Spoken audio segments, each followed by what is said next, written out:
So I'm Casey Moran. I'm the Director of Operations at Spark Makerspace.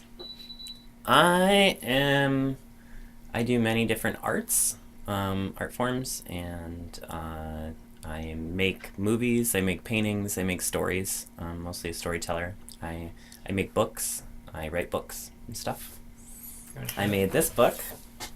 This is Queefa novel, which I just put out. It's a story about teenagers growing up and stuff. So I moved around a lot. I lived in Boston, spent some time in Providence, lived in New York for a while, and I really like collaboration, and I really loved New London's small knit community that they had. And I worked with a lot of the galleries around here for a while. I was a resident artist of the Hygienic Arts Gallery, which is one of the bigger ones in the area. And I always loved the idea of people making together, and there wasn't really a space for that. There was a lot of places to show, but there wasn't a lot of spaces to create the actual work. And there weren't a lot of places outside of like bars and gallery openings and places where artists actually mingled, makers actually mingled, and that was a big passion for me, was just having a very positive atmosphere, like a workshop that people could connect in a social avenue while making. There's nothing you need to enter this community. I think besides like a want to be here and a want to make something. I think a big thing that it offers to a lot of people is confidence that they are makers and that they are artists, or they are, 3D printers. They are like, something that I learned while being here, because I was part of the art world for a while. And in the art world, everyone's like, they start off with, oh, what do you do? And being in this environment, it was a lot less pretentious and a lot less people that didn't consider themselves artists or didn't consider themselves engineers till they came here.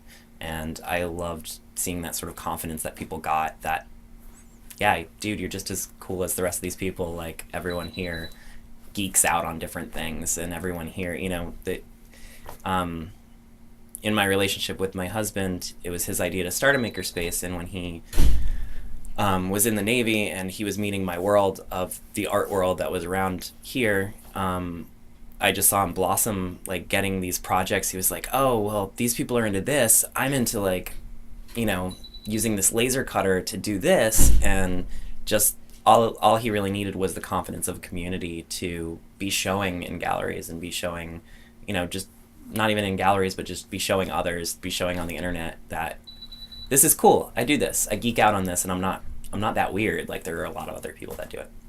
And like, I think everyone's kind of a maker. I think it's like in us as humans to be makers. Like, it's back to like that Prometheus story of like us stealing fire from the gods and getting too godly, and then, they strike us down with thunderbolts and shit like that.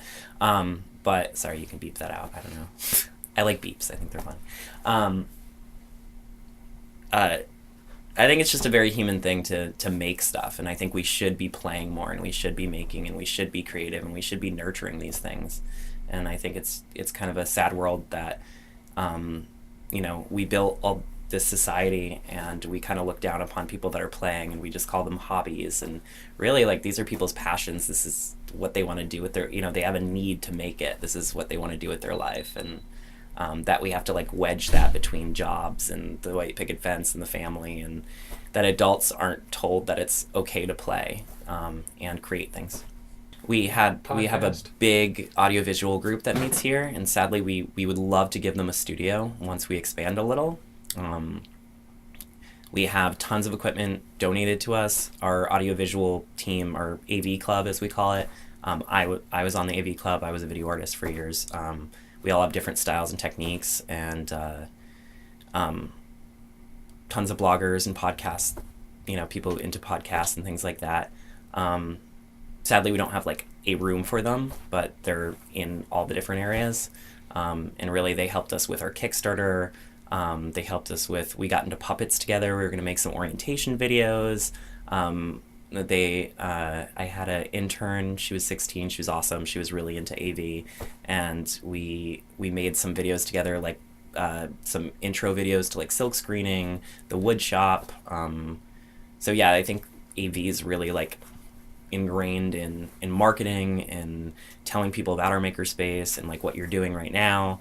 Like they exist and they're here, and we want to actually, in our new iteration of Spark, our new Spark 2.0, is definitely want to invest in like getting some of those programs on our computers in our co-working and just find a space for them. I'm a big AV guy. So musicians was tough.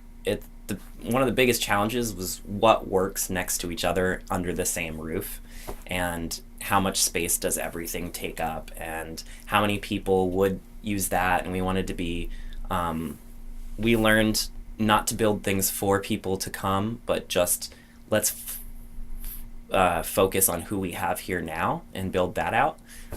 So we had some musicians that wanted to come in and were asking for practice space and things like that. And we were like, that'd be cool, but that's a little further down the line. Right now, what we have here are woodworkers, artists, and electronics guys, so let's focus on them now, and then we'll slowly grow.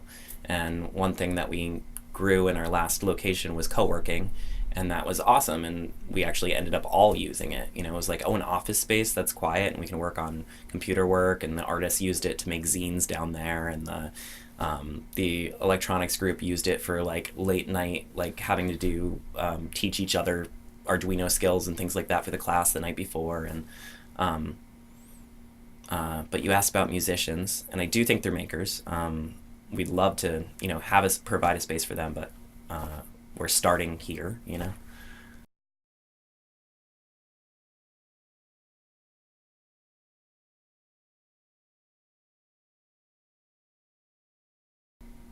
I think it would be. I think your project's awesome in so many ways, especially for someone who's like, we're in this stage where we're starting anew, and we're learning some of our old lessons, and trying to make sure certain things don't happen again. And I'm interested in all of it, just because we're trying to make, this sustainable, um, and share from past lessons. The biggest thing is like structures, is what like the structure of, we'd like to have a member board.